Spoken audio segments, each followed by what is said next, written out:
Dieu désire que son peuple se repente de ses transgressions et revienne à lui avant la fin de cette période. Gabriel précise, Daniel 9, 25. Depuis le moment où la parole a annoncé que Jérusalem sera rebâtie jusqu'à l'avènement du Messie, il s'écoulera 7 semaines et 62 semaines.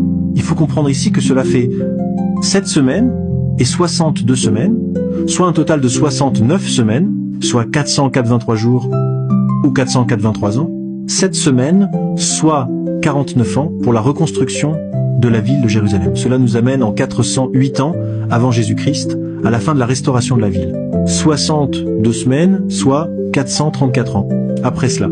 Cette prophétie commence en 457 avant Jésus-Christ, avec le décret d'Artaxercès Longuemain, roi de Perse, qui autorise la reconstruction de Jérusalem. Ce décret marque le rétablissement de la ville, de ses structures politiques et administratives, ainsi que la restauration de la pratique religieuse.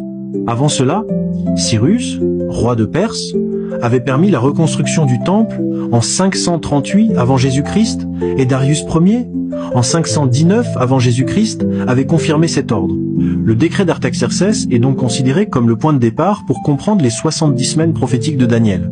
Calculons, moins 457 plus 483 donne 26 ans après Jésus-Christ, mais il faut ajouter un an, car il n'y a pas d'année zéro dans le calendrier grégorien, donc cela nous amène en 27 ans après Jésus-Christ en octobre.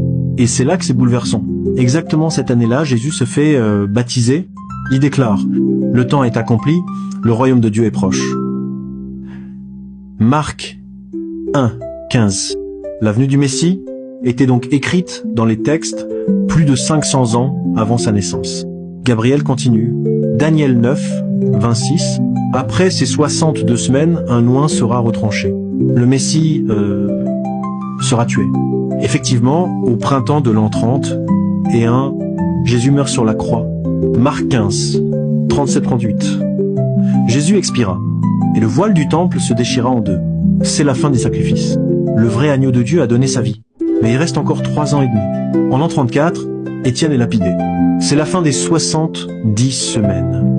490 ans. Le peuple d'Israël rejette définitivement le Christ. Alors, l'évangile est annoncé à toutes les nations. Souviens-toi, les 490 ans n'étaient que la première partie d'un compte plus grand, les 2300 ans. Calculons, 2300 moins 490 font 1810 ans restants. De 457 avant Jésus-Christ, j'ai 2300 ans, nous avons 1844. Et là, Dieu dit, le sanctuaire sera purifié. Mais quel sanctuaire? Pas celui de Jérusalem. Il est détruit. Il s'agit du sanctuaire céleste. Dans l'Ancien Testament, il y avait un sanctuaire